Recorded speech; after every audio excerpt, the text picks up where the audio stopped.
بعض اوقات ایسا ہوتا ہے کہ ایز اے سیفٹی آفیسر ہمیں اطلاع ملتی ہے کہ کوئی آدمی بے ہوش ہو کے گر گیا ہے. اب ہم نہیں جانتے کہ اس کے ساتھ کیا ہوا ہے. اس کے کئی چانسز ہو سکتے ہیں. اس کے سر پہ چوٹ لگ سکتی ہے, وہ کسی بلندی سے گر سکتا ہے, یا اسے کسی ذاتی بیماری کی وجہ سے اس کا جو ہے بلڈ پریشر لو ہو گیا ہے اور وہ نیچے گر گیا ہے. اب ہم نے جو بھی کام کرنا ہے, سب سے پہلے ایمبولینس کو کال کر چکے ہیں ہم, لیکن ہم نے صرف یہ دیکھنا ہے کہ اگر اس کا سانس رک گیا تو اس کو بحال کرنے کی کوشش کریں. سانس کو بحال کرنے کے 2-3 طریقے ہیں. آج ہم ان کو ڈسکس کریں گے. سب سے پہلے ہم چیک کریں گے کہ اس کا سانس چل رہا ہے یا نہیں چل رہا.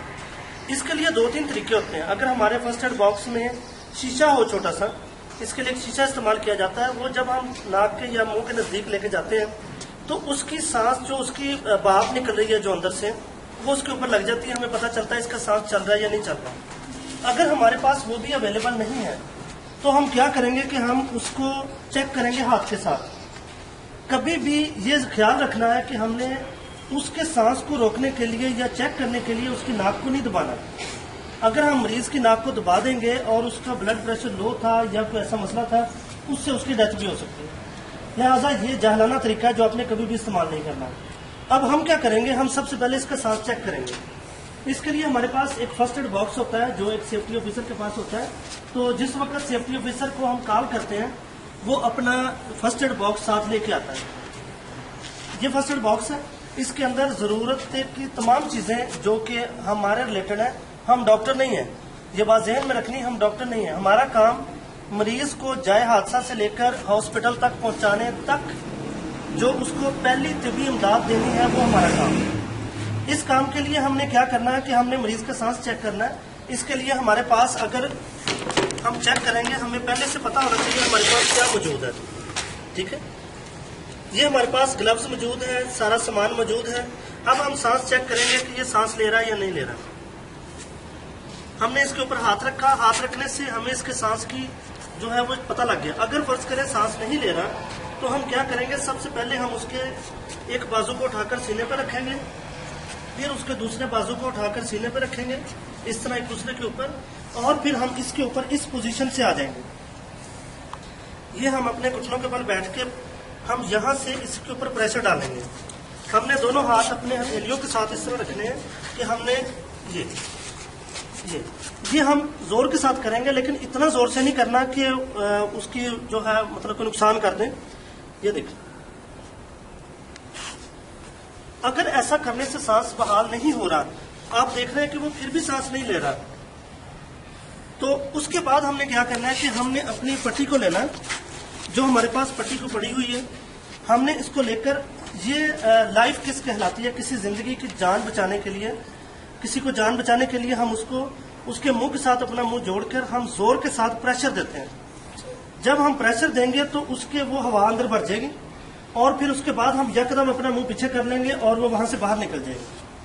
تو یہ کرنے کے لیے, کیونکہ بعض اوقات مریض کے جراثیم بھی ہو سکتے ہیں منہ میں, اس کی تھوک نکل رہا ہو سکتا ہے, کچھ بھی ہو سکتا ہے, تو ہم اس کے لیے کوئی نہ کوئی رومال, کوئی پٹی, کوئی کپڑا, اور اگر کچھ نہیں ہے تو ڈائریکٹ بھی کر سکتے ہیں. کسی کی جان بچانے کے لیے اس میں کوئی حرج نہیں ہوتا. تو ہم جہاں پہ یہ پٹی رکھ رہے ہیں, یہ دیکھیں, ہم پٹی رکھنے کے بعد مریض کا منہ سیدھا کریں گے. اس کے لیے کوشش یہ کی جاتی ہے کہ مریض کے یہاں سے گردن کو تھوڑا سا سہارا دے لیں. یہاں سے جب اٹھائیں گے تو اس کے جو سارا وہ بالکل سیدھا ہو جائے گا. ایسا کرنے سے اس کی شارہ بالکل صاف ہو جاتی ہے, بالکل سیدھی ہو جاتی ہے. ٹھیک ہے نا. اس کو کرنے کے بعد ہم اس کے اوپر اس طرح سے پٹی رکھنے کے بعد اس کا منہ کھولیں گے اور یہ اس طرح اس کے اوپر پٹی رکھ دیں گے.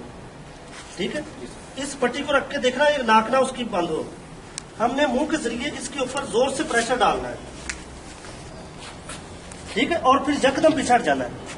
وہ اس کی جو ہوا ہے منہ کی جو ہم نے پریشر کے ساتھ ڈالی ہے وہ باہر نکل آئے گی. ہم یہی عمل 2 سے 3 مرتبہ کریں گے تو اس کے بعد اس کی سانس جو ہے وہ بحال ہو جائے گی. سانس کو بحال کرنا اس لیے ضروری ہوتا ہے کہ یہ اگر ہم سانس کو بحال نہیں کریں گے تو 2 سے 3 منٹ کے اندر مریض کی ڈیتھ ہو سکتی ہے, اور اتنا ٹائم نہیں ہوتا ہاسپٹل جانے تک. ہمیں فوری طور پر اس کی سانس بحال کرنا ضروری ہوتا ہے. اب اگر بعض اوقات ایسا ہوتا ہے کہ مریض پانی میں ڈوبا ہے یا اس کے اندر ہمیں کوئی چیز محسوس ہو رہی ہے, کوئی کھڑ کھڑ کی آواز آ رہی ہے, اس کا مطلب ہے کہ اس کے اندر کوئی چیز کھڑک رہی ہے. بعض اوقات مریض کے منہ میں چوٹ لگی ہے اور اس کا خون اس کے منہ کے اندر جا رہا ہے، لہٰذا اس صورت میں ہم اس مریض کو الٹا کر دیتے ہیں۔ الٹا کرنے کے لیے ہم یہ کرتے ہیں کہ کوئی بھی چیز جو ہے، اس کے لیے دو طریقے استعمال ہوتے ہیں۔ ایک تو یہ کہ کوئی بھی چیز لے کر ہم اس کے ایسے ہاتھ ڈال کے ہم اس کے نچلے حصے کو اٹھائیں گے تاکہ اس کا سر نیچے کی طرف رہے، ٹھیک ہے، ایسے ہو جائے گا، اس کا سر بالکل سیدھا ہو گیا یہ دیکھیں۔ اب یہ طریقہ ہم کر کے پھر اس کے سانس کو بحال کرنے کی کوشش کریں گے۔ اگر ایسا نہیں ہو رہا تو ہم اگر مریض کے منہ سے خون یا کوئی جھاگ یا کوئی ایسی چیز نکل رہی ہے تو اس کا خطرہ یہ ہوتا ہے کہ وہ ہمارے لنگز میں نہ چلے جائے، کیونکہ جب پھپھڑے پہ جائے گی تو سانس بالکل رک جائے گا، لہٰذا ہم مریض کو الٹا کر دیں گے، ٹھیک ہے۔ مریض کو الٹا کس طرح سے کریں گے؟ اس کا یہ بازو سیدھا کریں تاکہ بازو نیچے آ جائے، اس کے بعد یا تو اس کو سائڈ روک ایسے لے لیں، اس طرح کرنے کے بعد بھی ہم اس کو یہاں سے سہارا دے کے تو اس کے سر کو ایسے باہر کی طرف کھینچتے ہیں، ٹھیک ہے۔ جب سر کو باہر کی طرف کھینچیں گے تو یہ سارا نظام سیدھا ہو گیا ہمارا، یہ شارک بھی سیدھی ہو جائے گی اور مریض کا منہ بالکل سیدھا ہو گیا۔ اب جو اس کے منہ میں ہے وہ باہر نکلنا شروع ہو جائے گی، ٹھیک ہے نا۔ اور ایسا کرنے کے بعد ہم یہ اپنے سہارے کے ساتھ اس کو تھوڑا تھوڑا سینے کو دبائیں گے۔ اس کو دبانے کا مقصد یہ ہوتا ہے کہ تاکہ اگر اس کے اندر کوئی چیز ہے تو ہمارا ایک آٹومیٹیکل سسٹم ہے، جیسے وامٹنگ ہوتی ہے، الٹی آتی ہے۔ الٹی کیا ہوتی ہے کہ ہمارا جسم خود زور لگا کے سب کچھ باہر نکال دیتا ہے۔ اس کو بحال کرنے کے لیے ہم یہ والا طریقہ استعمال کرتے ہیں، پھر اپنی پٹی کے ساتھ ہم منہ کو صاف کرتے رہتے ہیں تاکہ اس کے اندر اگر کوئی چیز ہے تو وہ باہر نکل جائے۔ اگر ایسی کنڈیشن میں وہ اگر پانی کے اندر کوئی ڈوبا ہے تو اس کو ہم بالکل الٹا الٹا دیں گے۔ آپ ذرا ادھر ہو جائے سائڈ، وہ تو خود ہی لٹ جائے، کچھ نہیں۔ یہ دیکھیں، ہم نے مریض کو اس طرح سے الٹا الٹا دیا ہے۔ اس طرح الٹا الٹانے کے بعد ہم نے کیا کرنا ہے کہ اس کے سیم وہی طریقہ ہے، لیکن اب ہم اس کے بازو نہیں اوپر رکھیں گے کیونکہ بازو پیچھے سے فولڈ نہیں ہو سکتے۔ اب ہم سیم اسی طریقے سے اس کے اوپر آ کے ہم یہاں پہ بیٹھ گئے ہیں اور اب ہم یہاں سے اس کو پریشر دیں گے۔ ایسا کرنے سے کیا ہوگا کہ اس کے منہ سے جو پانی شانی یا جو بھی اس کے اندر کوئی چیز گئی ہے وہ اس کے اندر سے باہر نکل جائے گی۔ یہ دیکھیں، اس سے ہمیں احساس ہو جائے گا، ہمیں خود پتہ چل جاتا ہے کہ یہ کام صحیح ہو رہا ہے، کیونکہ اس کے سانس نکل رہا ہوتا ہے، منہ سے کوئی چیز نکل رہی ہوتی ہے۔ تو البتہ ایک چیز خیال رکھنی ہے کہ اگر ہمیں پیٹ پہ شک پڑے تو پیٹ کو نہیں دبانا۔ اکثر ہم پیٹ کے اوپر مالش کرنی شروع کرتے ہیں یا دبانے کی کوشش کرتے ہیں، اس کے اندر ہمارے بہت ساری نازک چیزیں ہیں۔ پسلیوں کا خول ہماری چیزوں کی حفاظت کرتا ہے، لیکن جو پیٹ ہے وہ اگر ڈیمیج ہو گیا تو وہ ہمارے لیے بہت زیادہ کوئی نئی مصیبتیں ڈال سکتا ہے، تلی ہے، میدا ہے، بہت چیزیں پھٹ سکتی ہیں اس کے اندر۔ تو یہ ہمارا جو آج کا ٹاپک تھا وہ تھا سانس کی بحالی کے لیے۔ یہ ہم اس لیے کرتے ہیں کہ ہم مریض کو 1122 کے آنے سے پہلے یا اگر کوئی اویلیبل نہیں ہے سروس تو اس کو ہاسپٹل لے جانے تک ہم اس کے لیے زندگی فراہم کر سکیں۔